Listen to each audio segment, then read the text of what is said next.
Hello, and welcome into First Take on a Friday Eve, as Molly says. I'm Christine Williamson, here for Molly. You see the squad: Dan Orlovsky, Jason McCourty, and, of course, Stephen A. Smith here. How are we doing, gentlemen? Fantastic. What's going on, peeps? Yeah. What's going on, peeps? How y'all doing? How's everybody doing? We are great. How are you, good sir? I'm right. I'm a better suit today. I'm proud of you, Dan. You're moving on up. How do you feel about his tie? J Mac, continue to do your thing. Christine, it's always good to see you. Christine, it's always good to see your corrupt self. It's always good to see you. How you doing? I'm not corrupt. Yes. But how do you feel about Dan's tie? Yeah, Fellas, I will explain to y'all later on in the show why I call Christine corrupt. I will tell y'all that story. I'm waiting for that. It's because I'll tell y'all that story. He's just friendly. We're friends. It's great. But Dan said he's wearing a tie specifically for you. Stephen A, we skipped over it twice. You made fun of me the other day for wearing too many skinny ties, so I feel like this is like a normal size. It's a normal tie. It does look better. A little corny, a little bland. Does it match? Nevertheless, I'm just talking about with the suit, but overall, you do look sharp. You do look sharp. I'll give it to you. Good job, Dan. You could shave a little bit. This is First Take after all. I shaved this morning. We'll move on from that. What? We'll move on from that.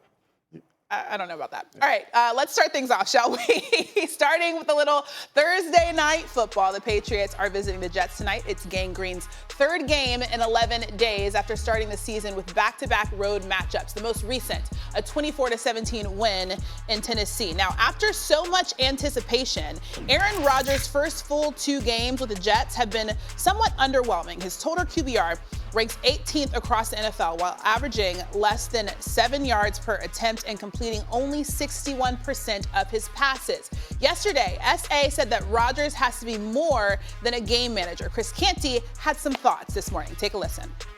That's such an asinine take by Stephen A. Smith. Like, I can't believe he would say that you need the Aaron Rodgers from 5 or 6 years ago, the guy that was playing at an MVP level. You're not going to get that guy at 40 years old coming off of an Achilles injury. I said that before. Aaron Rodgers has gone, I think it's been 24 games without throwing over 300 yards. That's over 1,000 days when you consider the injury that kept him out last year. That's not who he is as a quarterback anymore. But newsflash, that's not who the Jets needed him to be coming into this season. The Jets were always going to be a team, if they were going to contend at a championship level, that was going to be led by their defense. Stephen A., your thoughts on what Canty had to Well, say? first things first. First of all, somebody wearing that damn tablecloth shirt shouldn't be calling anybody asinine, okay? Let's get that out the way first. That's the first thing, Chris Canty, my brother. Love you to death, though. But he's entitled to his opinion. I get where he's coming from. And listen, that man has forgotten more football than I'll ever know. But I will tell you this. When we think about Aaron Rodgers, why is he in New York City? Why is he at MetLife Stadium? Why is he in a New York Jets uniform? Everybody's been talking about potentially a Super Bowl. I'm not acting like the man needs to throw for over 400 yards on a week-in, week-out basis. What I'm saying is he can't be pedestrian, to be specific. He can't be somebody where we're asking the question, just be a game manager. Garrett Wilson ain't in that lineup for Aaron Rodgers to be a game manager, okay? You got Breece Hall. You got this other cat, this young kid behind him as well, okay? You've got an offensive line that's ranked 6th by Pro Football Focus that was dead last year. And then not only that, Nathaniel Hackett is there just because Aaron Rodgers want him there.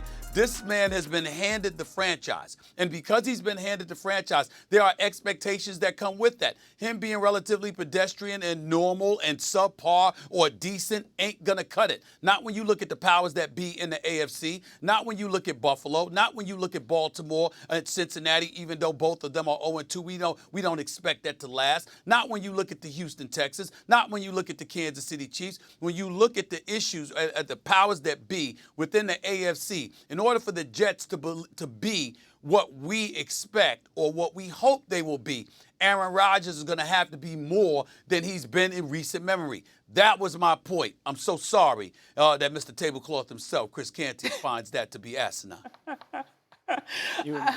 Go ahead, Dan. Stephen A. is 100% right.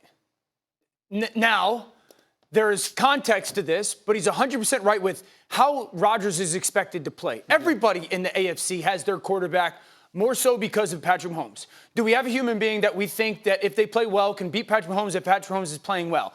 Aaron Rodgers is that guy. Aaron Rodgers in 2 weeks has displayed to be that guy, okay? Like, did you watch the game last week and the way he threw the football, Chris? All right, so first of all, can we stop with the buffoonery of saying he hasn't thrown for 300 yards in like 2 seasons or something?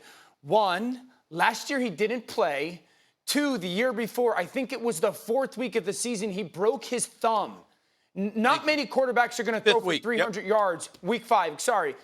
Throw for 300 yards, and they were 3-1, I think, going into that game. So he broke his thumb. So, no, he didn't throw for 300 yards that season because he had a broken thumb. They lost their next 5 games. So the context of, like, what his 2022 season was constantly gets lost. And people will go, well, he didn't play that well. He was playing with four fingers on one hand, okay? First of all, and then the other context is this.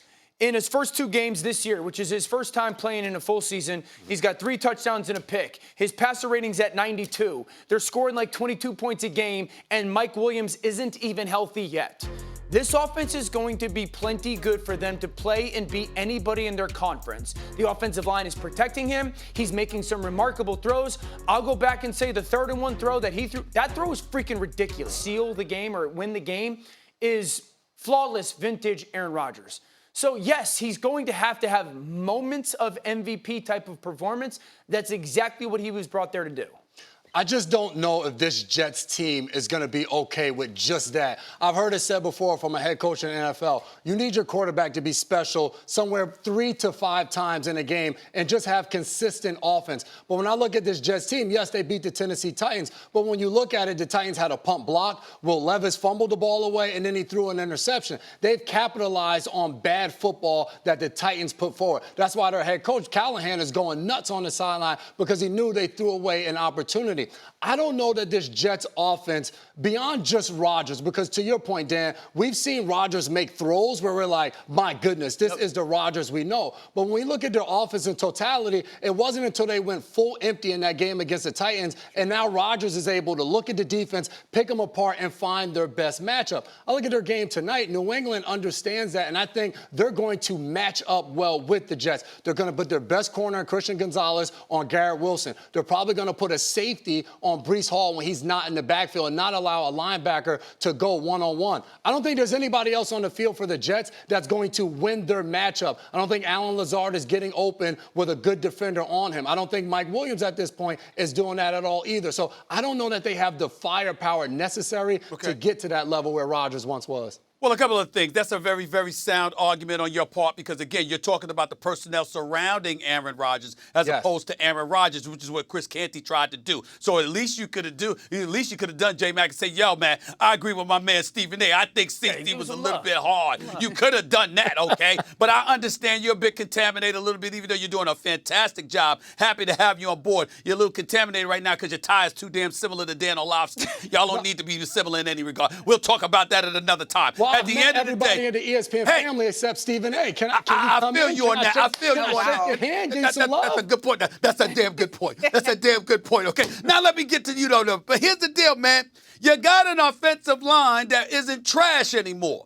You got not one but two. This cat Allen backing up Breece Hall. We saw what he did last week, okay? You know what Garrett Wilson can do. So I'm looking at the personnel surrounding him. I understand where Chris Canty's coming from, 24 straight games without throwing for at least 300 yards, longest drought in the NFL right now. But in the same breath, you got to look at the personnel around him. Don't tell me it's because of Aaron Rodgers as CC is engaging in age discrimination. I saw Tom Brady go out there plus 40 years of age and do his thing. I saw Drew Brees go out there and do his thing at plus 4. I mean, who's to say that Aaron Rodgers can't do it if you put the personnel around him? So and not only that, not just offensively, but defensively, how about getting Hassan Reddick signed? How about making sure that you give your offense more opportunities, more bites at the apple, because you got a defense that gets cats off the field because you got somebody that can get to the quarterback. These are the kind of things that we need to think about when we're talking about the New York Jets. Not calling me asinine for bringing up the fact that Aaron Rodgers still got the capability to do the kind of things that could propel this team to new heights. Dan, do you think that those underwhelming numbers for Rodgers are the new norm for him? I think they're the new norm for most quarterbacks in the NFL. That's exactly what he said. Yeah, I think it's just the reality of the way that the NFL is trending right now. We talked about this. So just for everybody at home, for context of where kind of offensive football is, maybe slightly attached to not a ton of people playing in the preseason, so I do expect a little bit of an uptick. But through 2 weeks, 69 touchdown passes have been thrown. That's the lowest amount through 2 weeks since 2006. The average depth of target, meaning how far the quarterbacks are throwing the ball downfield on an average, is 7.1 yards. That's the lowest on record. 41% of the plays called are run plays through 2 weeks. That's the lowest since 2008. And 46% of the snaps, defenses are playing what we call like too high safety defense, trying to keep everything in front of them. That's the highest percent on record, okay? So I think it's the new norm for most quarterbacks in the NFL. I don't think we're going to see quarterbacks going 50 touchdowns and 5,000 yards. Let me ask both of you this question real quick because we only got a few seconds left. Mike Williams, I know he's coming off the ACL injury. He's an experienced receiver. We know what he's capable of when he's healthy. First 2 games, 1 target, 1 catch. Don't they need to get him more involved? I mean, 1,000%, Stephen A. Like, if you had to ask me, great question. If you had to ask me the guy that's going to matter huge tonight and really moving forward for the next step for this offense, that would be him. No doubt. He'll have a mismatch because if Christian Gonzalez follows Garrett Wilson, the other cornerbacks, Marcus Jones or Jonathan Jones, are both smaller DBs, and Mike Williams will tower over them. I just don't know where his health is at this point. It usually takes a season to get back right.